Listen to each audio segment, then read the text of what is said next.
Screw gauge क्या होता है, और इसी को माइक्रोमीटर भी स्क्रू गेज बोलते हैं बेटा। ठीक है। In general vernier caliper can measure accurately up to 0.01।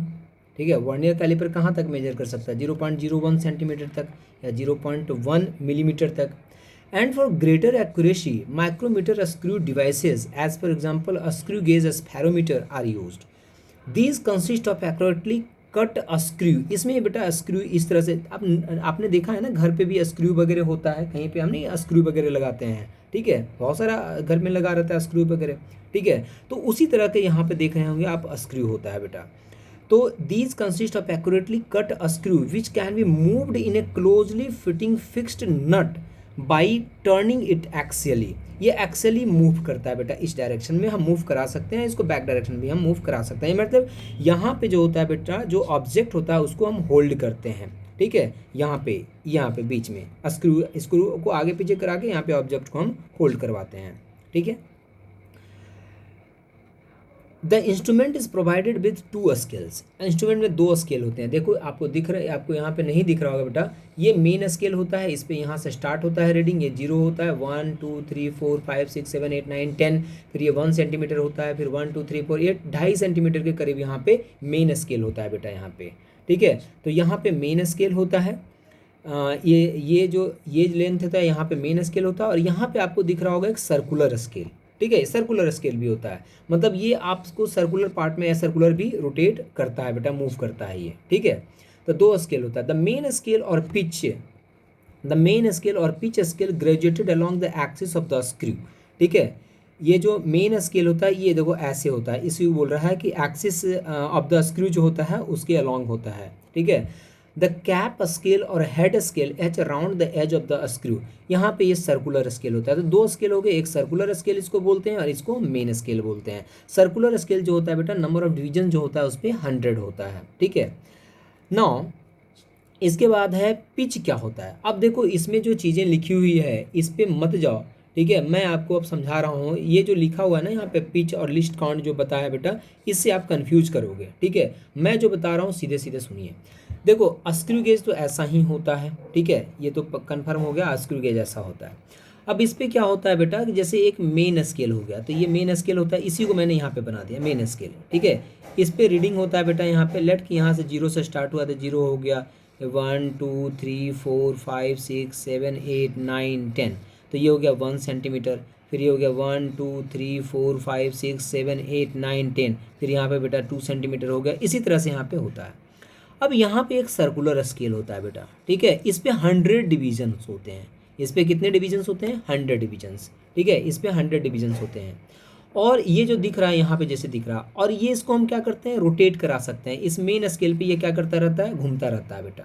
ठीक है, अब सुनो मेरी बात, क्योंकि ये जो होता है ना इस तरह से अंदर में होता है, ये मेन स्केल होता है यहाँ पे, इसके ऊपर से ये लगा हुआ होता है बेटा। ठीक है, और इसके ऊपर से एक तरह से कैप होता है, इस तरह से इसको पीछे घुमाओगे तो पीछे घूमता हुआ चला जाएगा, आगे घुमाओगे तो आगे घूमता हुआ चला जाता है। ठीक है, तो ये जो सर्कुलर स्केल है, जब इसको एक पूरा टर्न हम देते हैं, ठीक है, मान लिया जाए कि सर्कुलर स्केल का 0 अभी यहाँ पे था, फिर से जब एक टर्न देते हैं बेटा, तो घूमते घूमते फिर से जब यहाँ पे आता है, तो इस मेन स्केल पे एक डिवीजन आगे बढ़ता है।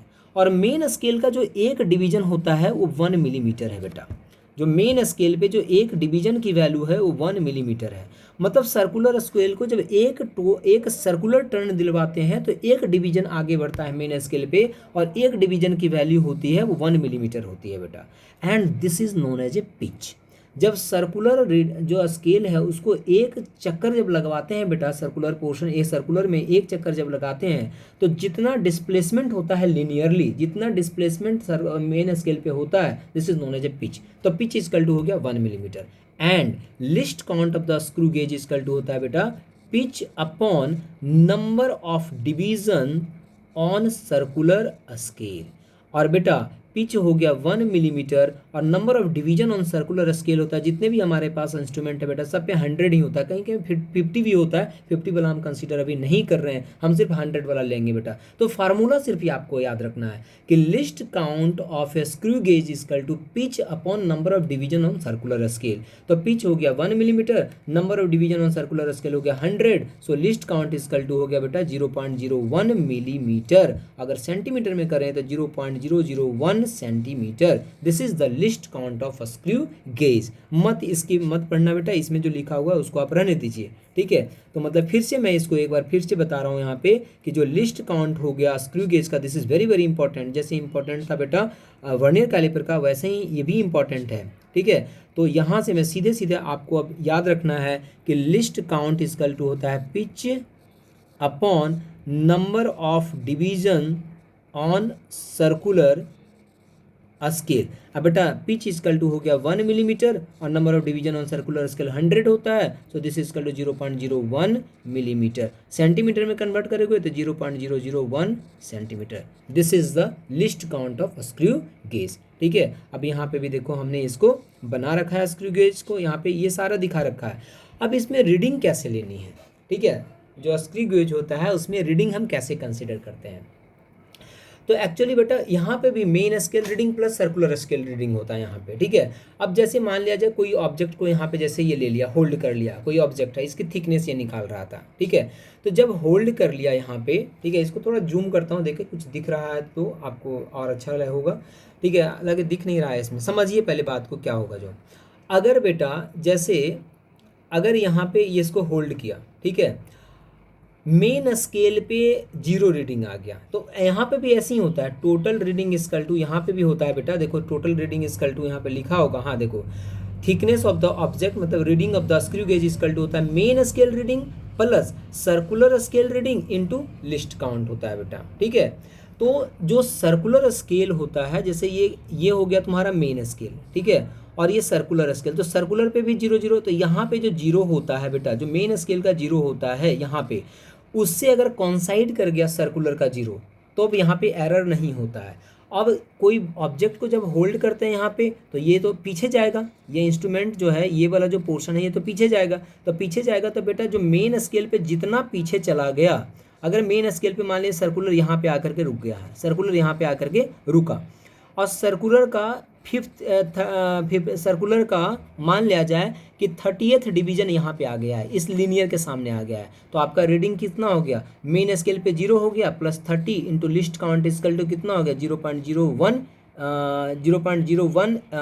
Millimetre. So this equal to कितना हो गया 0.3 millimetre is the correct answer, ठीक है। 0.3 millimetre is the correct answer. अगर बेटा मेन स्केल ये है, मेन स्केल ये है, सर्कुलर यहाँ पे आकर रुक गया, सर्कुलर यहाँ पे, तो मेन स्केल पे कितना हो गया 2 मिलीमीटर, मेन स्केल पे कितना रीडिंग हो गया 2 मिलीमीटर हो गया, प्लस अब देखना है कि सर्कुलर का कौन सा रीडिंग इस स्ट्रेट लाइन के सामने आ रहा है। मान लिया जाए कि 10th डिवीजन आ गया, तो 10th इंटू मिलीमीटर में तो 0.01 millimetre. So this is equal to 2 millimetre main scale reading हो गया, और ये हो गया 0.1 millimetre. So this is equal to 2.1 millimetre is the reading. तो इस तरह से हम यहाँ पे रीडिंग फाइंड करते हैं बेटा, ठीक है। तो ये आपको यहाँ पे याद रखना है कि इस तरीके से हम रीडिंग फाइंड करते हैं। अब बेटा इसमें भी एरर होता है, ठीक है, इसमें भी उसी तरह से एरर होता है, 0 error, 0 positive error, 0 negative error, ठीक है। तो इसमें भी जैसे 0 अगर यहाँ पे ये 0 जो होता है मेन स्केल का जैसे स्टार्ट होता है जहाँ पे रीडिंग, वहाँ पे अगर सर्कुलर का 0 आकर के रुक गया तो कोई एरर नहीं है, लेकिन अगर बेटा आगे पीछे हो जाता है तो फिर यहाँ पे एरर हो जाता है, जिसके बारे में हम बेटा जूम पे थोड़ा सा इसके बारे में और डिस्कस कर देंगे हम। ओके, तो यहाँ तक ये कंप्लीट हो गया आपका चैप्टर पूरा का पूरा। इसमें सारा हमने पढ़ा दिया बेटा, जितना भी था unit and dimension, measurement, thick, ये एरर वगैरह सारा पढ़ा दिया हमने।